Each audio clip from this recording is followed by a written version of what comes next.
Je suis en compagnie cet après-midi, fin de journée, de Caroline Robertson, qui est représentante des entraîneurs, membre du CA également, du CPA Les Étincelles d'Actonville. Salut! Hello! Comment tu vas, Caroline? Ça va bien, ça va bien. Oui, ça doit être pas mal occupé, là, justement. Oui, pas mal occupé. On est dans une grosse période. Ouais. Moi, j'avais dit à mon conjoint, là, après Noël, cancel, je ne suis plus de retour avant le mois d'avril. C'est comme le contraire. Tu sais, il y en a que c'est genre le dernier boost avant le temps des fêtes. Là. Non, Toi, là, c'est après. l'inverse. Ouais. En tout cas, du moins avec le patin. Oui, c'est ça, exactement, parce qu'on parle de la compétition qui va avoir lieu les 23, 24, 25 janvier. Ça va se passer au complexe sportif d'Actonville. En gros, ça consiste en quoi, cette compétition-là, Caroline? Cette compétition-là, il faut savoir que déjà, après ma barre, le Club de patinage artistique des Étincelles d'Actonville ont donné ont soumis leur candidature pour accueillir cette compétition-là. Okay. Et c'est la deuxième année qu'on reçoit la compétition. Donc, clairement, 2 années en deux, donc une année après l'autre, ça démontre vraiment que c'est un événement qui est apprécié de la part de l'organisation. Il faut savoir que c'est une compétition qui est organisée, oui, par le club du CPA des Étincelles d'Actonville, mais également par l'ARPARI, qui est l'Association régionale du patinage artistique de Richelieu-Yamaska, donc la grande région. OK, ça couvre beaucoup, donc, là. Oui, ça couvre beaucoup, puis on va en avoir du monde à la messe, je vous le dis tout de suite. Donc, on va accueillir, dans le fond, les finales régionales des championnats stars pour la région de Richelieu-Yamaska. C'est un gros événement. Effectivement, parce que là, il va y avoir plus de 200 compétiteurs. Ça représente quoi, une compétition de cette ampleur-là, quand même, pour l'association? Ça doit être gros, là? Oui. C'est quand même gros. Il faut savoir que toutes les personnes qui travaillent dans l'organisation de cette belle activité-là, de cette compétition-là, ce sont tous des bénévoles.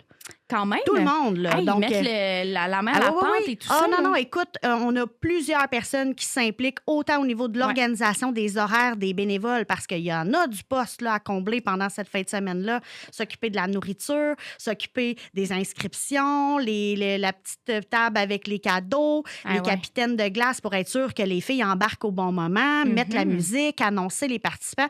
Bref, il y a énormément de postes à combler et tous les postes qui sont comblés, c'est par des bénévoles, que ce soit des patineurs, parce qu'on a des patineurs qui, la journée avant leur compétition ou le lendemain, ils vont venir aider. Donc, c'est vraiment, vraiment le fun. On a également des parents, naturellement, qui vont aider, des entraîneurs également qui vont mettre la main à la pâte. Puis, on a aussi des familles élargies. Donc, c'est vraiment, vraiment intéressant. Puis, il faut savoir que c'est ça, on a énormément de travail à faire pour que cette compétition-là soit une réussite sur toute la ligne. Entre autres, vendredi matin avant la compétition, à 9 h le matin, on va être une bonne gang à préparer des repas. C'est sûr, c'est gros. Puis c'est le fun de voir la communauté, en fait, qui s'allie ensemble pour ça. Exact. Puis c'est une compétition qui va permettre, en fait, l'accès, après ça, au championnat du côté de Saint-Jérôme. Ça va être au mois de mars. Quel est l'enjeu pour les athlètes? Parce que ça doit être quand même gros pour eux autres aussi. Oui. C'est un enjeu, puis en fait, c'est le premier pas, c'est le premier avant-goût des compétitions provinciaux. Parce qu'on a toujours les compétitions qui sont de type récréatif, donc celles qu'on va accueillir, mais les provinciaux, c'est un peu plus gros, c'est un peu plus d'envergure, on dirait qu'il y a plus de pression en quelque sorte. Puis c'est quand même intéressant pour les jeunes de vivre cette expérience-là, mais il faut quand même reconnaître que c'est un enjeu majeur parce qu'on demande à des élèves de patin de faire une performance pour leur permettre de se qualifier. Mais sais-tu combien de temps ça dure, cette performance-là? Non. Entre 2 minutes et 3 minutes 30. Oh mon Dieu. Tout se joue en 2 minutes, 3 minutes 30. C'est moins de temps que la chanson que tu as mis tout à l'heure. Et puis ça doit paraître rapide, eux autres. Ça doit paraître en un... Exactement. Tu sais, nos élèves, là, mine de rien, là, c'est vraiment, vraiment, vraiment demandant. Là, le patin, on saute, on fait des pirouettes, on doit se relever quand on tombe. Écoute, c'est très, très, très demandant, malgré le temps minime pour faire une performance qui va valoir la peine d'aller au provincial. Faut que tu donnes en tabarouette pour vrai. C'est kit ou double. C'est un peu cruel même, je te dirais. C'est quand même cruel parce que quand ça va pas bien, ça va pas bien. C'est les 2 minutes les plus longues de ta vie. Puis Caroline, comment les patineurs se préparent mentalement, physiquement pour une compétition aussi déterminante, tu sais, pour eux autres? Bien, c'est vraiment un travail de collaboration entre l'élève et leurs entraîneurs. Il faut savoir que ces entraînements-là puis ces solos-là sont montés depuis cet été. Puis même qu'il y en a que ça fait plus d'une saison qui roulent le même solo. Fait que techniquement, leur chorégraphie est déjà acquise au moment où on se parle. Là. On n'est plus dans une question de chorégraphie, on n'est plus dans une question de préparation physique non plus. Les élèves, ils savent ce qu'ils ont à faire, ils connaissent leurs éléments techniques et tous les conseils qu'on a répétés à maintes reprises. Ouais. Là, on est dans la partie croustillante de la patente, de la préparation mentale. OK. Ah oui, parce qu'une semaine avant la compétition, on est quand même avec des jeunes, des adolescents que les hormones sont là, et le stress est là. Oui, donc... Les émotions, exactement. y en ont, là. Exactement. Donc, tu sais, là, on est dans la dernière semaine, le dernier blitz. Les entraîneurs, c'est là où on devient des psychologues pour vraiment permettre ça. Ils ont quel âge environ, excuse-moi? Bien, je te dirais, la plus jeune qui va compétitionner, on tourne autour du 7-8 ans. Okay. La plus vieille, on tourne autour de 17 ans. C'est quand même assez varié. Puis ça, je te parle vraiment juste pour notre club. Ouais. Mais on a aussi des compétiteurs qui vont être des adultes également, qui vont participer à la compétition parce qu'on a des événements pour eux également. Ça aussi, c'est intéressant. Ben oui, c'est le fun. Écoute, pour toute la famille. On adore ça.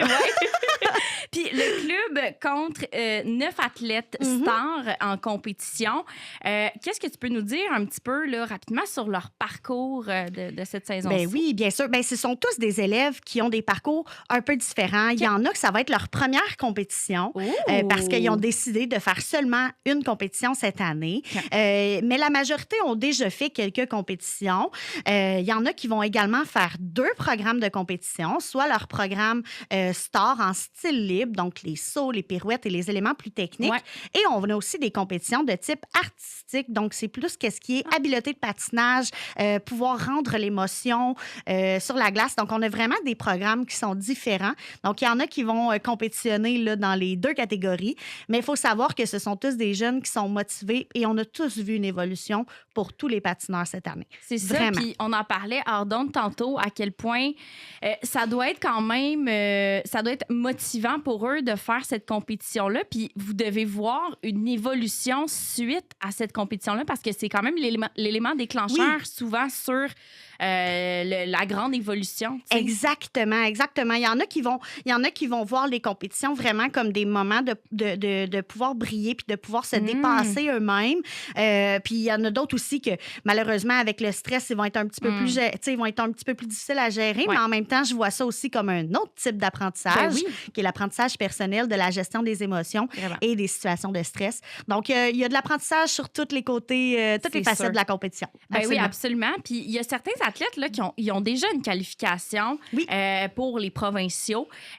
En quoi ça va venir changer donc l'approche de cette compétition-là? Bien, déjà, faut dire que c'est quand même, somme toute, intéressant de ne pas avoir la pression de dire je me bats pour ma place. Effectivement. Fait que ça, c'est quand même une partie qui est intéressante. Par contre, les entraîneurs, on a toujours tendance à dire c'est pas juste une question de me qualifier, de pas me qualifier, être sur le podium ou de ne pas être sur le podium, mais c'est plutôt la dernière compétition que tu as faite, tu as eu quel pointage? On va essayer d'aller battre ce petit point-là. Là. Je comprends. On va essayer d'améliorer notre propre score, donc de se battre soi-même. C'est vraiment une compétition qui devient une compétition personnelle avec nos propres scores. Parce qu'il y a toujours place à amélioration. On s'entend, on n'est jamais parfait, fait que c'est le fun de toujours se surpasser. Exactement. Y a-tu, Caroline, des performances, des catégories qu'on veut surveiller particulièrement pendant le week-end? Oui, bien, il y en a plusieurs. En fait, nos 9 patineurs stars qui vont prendre part à la compétition. Donc, on a, dans la journée du vendredi, on a Akéane Casavan qui va participer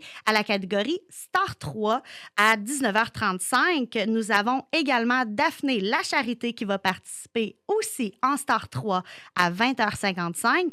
Pour la journée du samedi, nous avons Kate Hudson qui va participer à la catégorie artistique Star 5 à 9h50 le matin.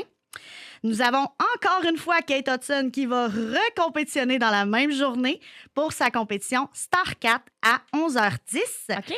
Augustin Dupuis, Star 5 à 14h50. J'ai comme bugué. Ensuite de ça, nous avons Alexia Marin et Chloé Lacharité qui vont compétitionner en Star 5 à 18h10.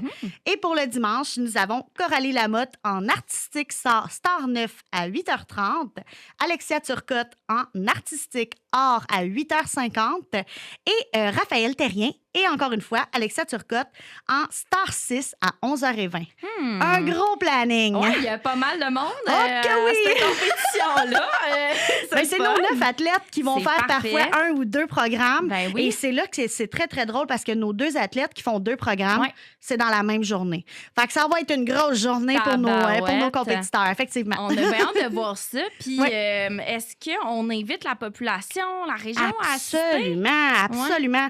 Faut vraiment savoir que le patinage artistique, c'est rare qu'on a accès à des compétitions quand même. Donc, souvent, on les voit à la télé, mais c'est possible de venir, oui, effectivement. Donc, les prix d'entrée pour les personnes de 12 ans et plus, c'est de 10 par jour. Okay. Et si vous souhaitez venir voir des compétitions sur les 3 jours, c'est possible de prendre le passeport à 20 pour les 3 journées. Et pour les personnes, donc les enfants de 11 ans et moins, c'est gratuit tout au long de l'événement. Alors, on peut y aller en famille. Oui, on va aller prendre le temps de regarder ça, puis peut-être qu'on va avoir des nouveaux patineurs dans nos rangs. On le sait pas, ça va on peut-être donner aimerait le bien goût. ça. Pourquoi pas? Écoute, puis t'as raison, en plus, ce qui est le fun, c'est que c'est rare qu'on a accès à ce genre de compétition-là. Exactement, mais c'est moi, bien je suis rare. curieuse, là, ça me donne le goût, honnêtement. Écoute, on va-tu passer à la télévision? Mais c'est ça, les portes sont ouvertes, chère. Parfait, chère. Caroline, écoute, c'était un plaisir de jaser. Caroline Robertson, pardon. Est-ce qu'il y a une place où on peut suivre tout ça? Est-ce qu'il y a des détails? Au niveau de la compétition, il n'y aura pas nécessairement de plateforme numérique pour pouvoir le suivre. C'est vraiment en présentiel. Parfait. Donc, n'hésitez pas à venir en grand nombre. Puis si vous voulez avoir des informations sur le club de patinage des étincelles d'Actonville, nous avons une page Facebook, CPA d'Actonville, simple de même. Donc, on peut nous suivre également sur cette page. Toujours utile. Donc, et on rappelle que ça se passe au complexe sportif d'Actonville le 23, 24 et 25 janvier. Cette fin de semaine. Yes, ça s'en vient ce week-end. Je te laisse, écoute, dans tes préparatifs aussi. Merci. Je te souhaite vraiment une belle fin de semaine de compétition. Puis je souhaite une belle performance à tous les athlètes aussi là, à l'écoute. Absolument. On espère que tout le monde, ça va bien aller pour tous et puis qu'on puisse avoir des beaux résultats suite à ça. Absolument. Fait que je te souhaite une belle fin de journée, Caroline. Merci à toi. Merci beaucoup. Radio Acton 103.7